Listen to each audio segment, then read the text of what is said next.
Senhor presidente, ministro Luiz Roberto Barroso, senhora ministra Carmen Lúcia, com a palavra o ministro Gilmar Mendes, ministro do Supremo STF. Tribunal Federal, senhora procuradora-geral substituta, senhores advogados aqui presentes.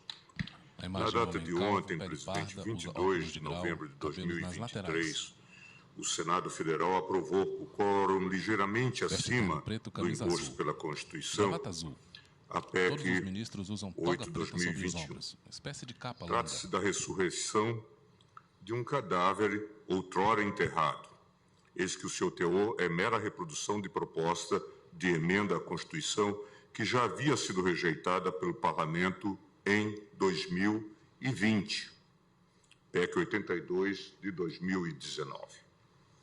Originalmente, a PEC 8 de 2021 possuía, dentre outros pontos, o escopo de estipular prazos para pedidos de vista e para a conclusão do julgamento, proibir decisões monocráticas em ações do controle concentrado e contra atos do Presidente da República, do Congresso Nacional, do Senado Federal e da Câmara dos Deputados. Aumentar o quórum necessário para a tomada de decisões que interfiram na tramitação de proposições legislativas que afetem políticas públicas ou criem despesas para quaisquer dos poderes. É importante ressaltar, presidente, que os diálogos institucionais, como Vossa Excelência vem de fazer agora, em qualquer Estado de Direito, são sempre bem-vindos e fazem parte da democracia, desde que permeados por atitudes ponderadas e sóbrias, estando nessa hipótese amparados em procedimentos advindos da teoria dos poderes implícitos, dos checks and balances. Com efeito, a jurisprudência desta Suprema Corte, em relação aos atos praticados pelo Poder Legislativo, matéria claramente interna corporis, acolhe a fórmula da separação de poderes, tradicionalmente citando-a de forma expressa como vetor de concretização do sistema constitucional de freios e contrapesos, com deferência à própria independência e relevância do Poder Legislativo. Mesmo quando isso não ocorre, por questão de economia de sentido, a menção à separação dos poderes encontra-se implícita na norma do caso, formulada pela decisão da Corte, a servir ainda como paradigma a ser observado por deliberações jurisdicionais futuras. A mesma postura deve ser igualmente observada de forma inversa, a impedir que parlamento pretenda imiscuir-se nas normas de organização de procedimento decisório e julgamento do Supremo Tribunal Federal. E isto também vale para as demais cortes, uma vez que a independência judicial é o fundamento básico do Estado de Direito. Pontuo que a separação de poderes é cláusula pétrea, como todos nós sabemos. Artigo 60, parágrafo 4º, 3 da Constituição. E não pode ser objeto de emenda constitucional que busque aviltá-la. Tantas vezes já repetimos isso. Sob pena de clara violação do pressuposto básico do exercício de um dos poderes da República. Vale dizer, atenta contra a Constituição qualquer atitude do Poder Legislativo que vulnere o postulado da separação de poderes em assintoso menoscabo às atribuições essenciais do Poder Judiciário, entre as quais se encontra o controle de constitucionalidade. O Poder Judiciário livre, independente e ciente do seu papel institucional é pressuposto para o adequado adimplemento dos objetivos da República, para fiel cumprimento dos postulados em que se fundam o Estado Democrático de Direito e para o devido respeito à cláusula constitucional de separação dos poderes, que tem uma envergadura e uma fonte de ação amplíssima, inclusive no que concerne ao Judiciário, é o lastro da ideia da independência do Poder Judiciário e dos juízes.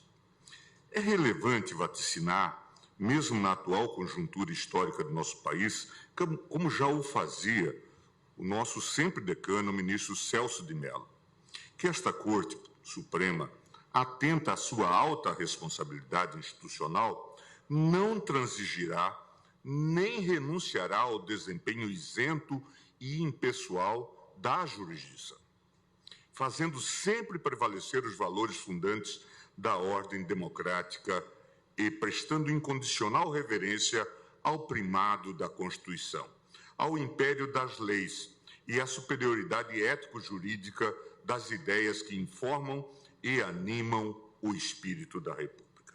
Pois, continuava Celso, sem juízos independentes não há cidadãos livres, sendo inquestionável que inexiste na história das sociedades políticas qualquer registro de um povo que, despojado de um judiciário independente, tenha conseguido preservar os seus direitos e conservar a sua própria liberdade. O fato é que este Supremo Tribunal Federal, sempre atento às suas responsabilidades institucionais e ao contexto que o cerca, está preparado, não tenho a menor dúvida, para enfrentar, uma vez mais, e caso necessário, as investidas desmedidas e inconstitucionais, agora, eventualmente, provenientes do Poder Legislativo. Lembro aos ministros, recados da rua chegam a todos nós, dando conta de que o projeto de emenda aprovado é mal menor, tendo sido endereçado a esta casa agora como forma de impedir possíveis reformas ainda mais drásticas ao funcionamento da Corte, ou mesmo a instauração de processos de impeachment contra membros deste tribunal. No particular, senhor presidente, é preciso altivez para rechaçar esse tipo de ameaça de maneira muito clara. Esta casa não é composta por covardes. Esta casa não é composta por medrosos. Cumpre dizê-lo com a serenidade, mas com firmeza, e com o desassombro que esse tipo de investida exige de todos nós, membros desta casa multicentenária. Este Supremo Tribunal Federal não admite intimidações. De resto, cabe lembrar, eu já fiz isso várias vezes e nós já tivemos a oportunidade de fazê-lo, a esses propagadores do caos institucional que os processos de responsabilidade... A palavra os excelentíssimo senhor ministro Gilmar Mendes, hão o de ministro estar decano da Suprema submetidos ao Corte. crivo judicial garantidor do devido processo legal, impedindo que acusações mambembes turvem a independência judicial, cânone inafastável do Estado democrático de direito. Não se brinca de impeachment. Isso é uma medida séria e é preciso ser tratada por gente séria. Ainda, é desnecessário dizer que, ao realizar essa forma de controle, este tribunal certamente não estará inovando em sua atuação jurisdicional, pois foi esse mesmo proceder que, num resgate da boa política, afastou do cenário institucional a ameaça a inúmeros agentes públicos representados por tantos falsos heróis como aqueles que compuseram a chamada República de Curitiba. Quanto ao seu conteúdo, a PEC 8 de 2021, aprovada na data de ontem, não possui, em absoluto, como Vossa Excelência acaba de dizer, presidente, qualquer justificativa plausível, notadamente em face das alterações regimentais realizadas por este tribunal. Emenda Regimental 58 de 2022, a demonstrar a ausência de qualquer vácuo normativo que a legitime. Assim, é forçoso reconhecer que tal tentativa de alteração constitucional interfere direta e incisivamente no ato de julgamento, na validade e na eficácia das decisões do Poder Judiciário, em especial deste Supremo Tribunal Federal.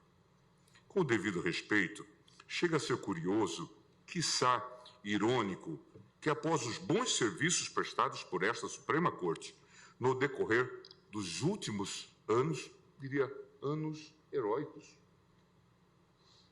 difíceis. Vejo aqui ao meu lado o ministro Toffoli, que teve a clarividência de instaurar o inquérito inicialmente chamado das fake news em 2019. Vejo à minha frente o ministro Alexandre de Moraes, que aceitou o encargo de conduzir esse inquérito e que serviu de elemento de contenção para o arbítrio que se desenhava. Como todos nós sabemos e havemos de reconhecer. E, no entanto, agora se descobre que o grande problema do Brasil é o Supremo Tribunal Federal. Que a grande ameaça à democracia é o Supremo Tribunal Federal. Não são relevantes as ações da milícia no Rio de Janeiro, do narcotráfico, da ocupação de territórios por essas organizações criminosas. Isso não faz parte da pauta.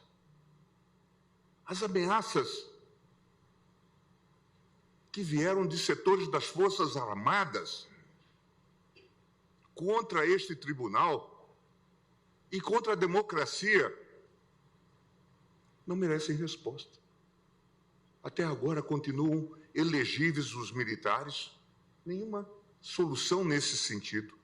Policiais continuam a fazer carreira, se elegem e depois voltam para a força.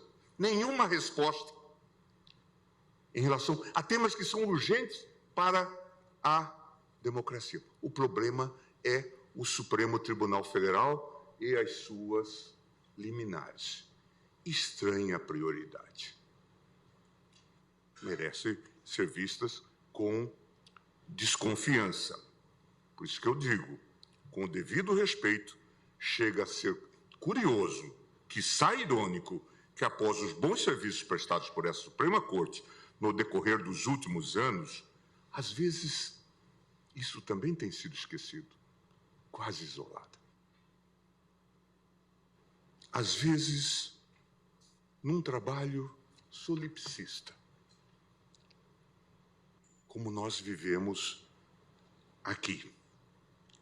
Especialmente no curso da pandemia, esta instituição fundamental do Estado de Direito seja o primeiro alvo de alterações casuísticas. É bom que se diga isso em alto e bom som, engendradas no seio do Poder Legislativo, sem qualquer reflexão mais vagarosa e acurada, e que conte com a participação do principal ator institucional afetado. Presidente, eu vivi a reforma do Judiciário. Desde o seu momento inicial, lá atrás, em 1992, com base na PEC do senador, do deputado Hélio Bicudo. Ministro, pausa, fale e bebe água. Com a palavra o ministro Desde lá Gilmar Mendes. discutimos, 93, a revisão constitucional, passamos por várias emendas constitucionais, debates sérios, feitos por pessoas sérias. Depois veio o Ministério da Justiça, Márcio Tomás Bastos, Jobim aqui, e nós só chegamos a uma conclusão em 2004. Em 2004. Em 2004. 10 anos, 11 anos discutindo a reforma. Desculpe. Gilmar Mendes, ministro do STF. Desculpe. Debate sério, feito de maneira séria. Esses dias, eu escutei de alguém que, nesse contexto da reforma, ministro Fux, se dizia que talvez, se pudesse inserir, vejam os senhores a que ponto nós chegamos, um critério para ser ministro do Supremo Tribunal Federal. Qual seria? Ter 55 anos. Cogitavam seriamente disso, porque com isso eliminariam pelo menos 2 dos 3 candidatos que estavam colocados.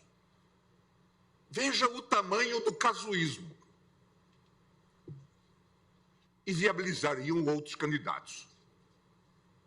É preciso ter seriedade.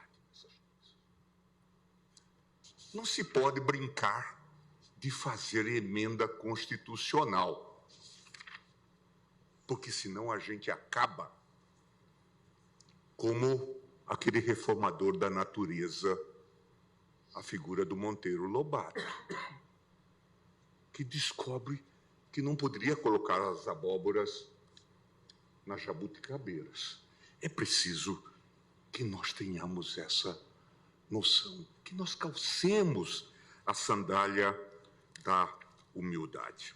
Por isso eu digo e repito, com o devido respeito, chega a ser curioso, quiçá irônico, que após os bons serviços prestados por essa Suprema Corte no decorrer dos últimos anos, especialmente no curso da pandemia, esta instituição fundamental do Estado de Direito seja o primeiro alvo de alterações casuísticas engendradas no seio do Poder Legislativo, sem qualquer reflexão mais vagarosa e acurada que poderia ter tido a participação da Corte e que conte com a participação do principal ator institucional afetado. O trabalho desenvolvido por este tribunal não só foi fundamental para o enfrentamento da pandemia, como foi e continua sendo de importância singular para o enfrentamento do autoritarismo, motivos pelos quais certamente desagradou muitos atores que sobrevivem em meio ao caos.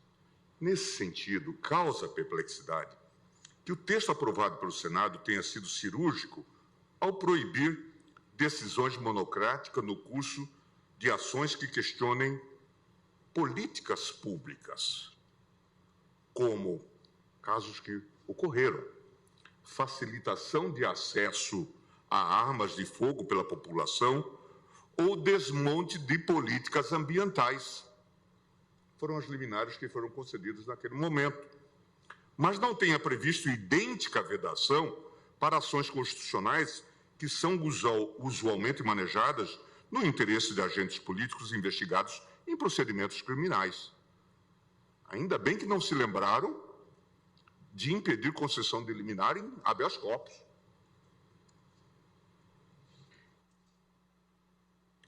Curiosamente, até que não impede decisões monocráticas em habeas corpus ou inquéritos originários.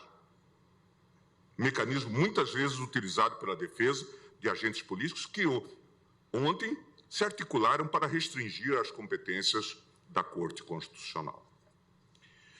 É necessário ter em perspectiva que, caso a proposta que limita as decisões monocráticas já estivesse em vigor, o Tribunal teria sido impedido de interromper políticas públicas altamente lesivas para a sociedade. É o caso da política armamentista do governo anterior, da abertura indiscriminada do comércio durante o auge da pandemia e de estímulo a tratamento ineficazes de combate ao vírus, cujo emblema é a famosa cloroquina. Não é necessário muito esforço argumentativo para demonstrar os danos que teriam sido impostos à sociedade caso a Corte estivesse limitada num passado recente pelas amarras burocráticas desta PEC. Por fim, senhor presidente, é preciso deixar claro à nação brasileira que este Supremo Tribunal Federal não se curvou à ditadura militar nas quase 3 décadas de escuridão que mancham a história nacional.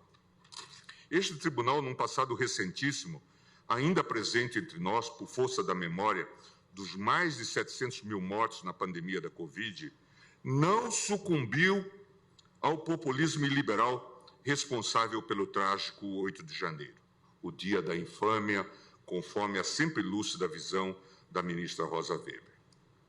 Esta mesma Corte, senhor presidente, não haverá de submeter-se ao tacão autoritário, venha de onde ele vier. As ditaduras são sempre deploráveis e elas podem existir, tendo como marca o executivo ou também o legislativo. O velho e bom Kelsen já ensinava em 1928 que a jurisdição constitucional era a matriz principal de defesa do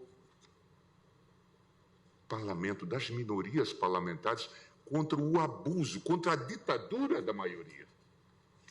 É preciso que isso seja pensado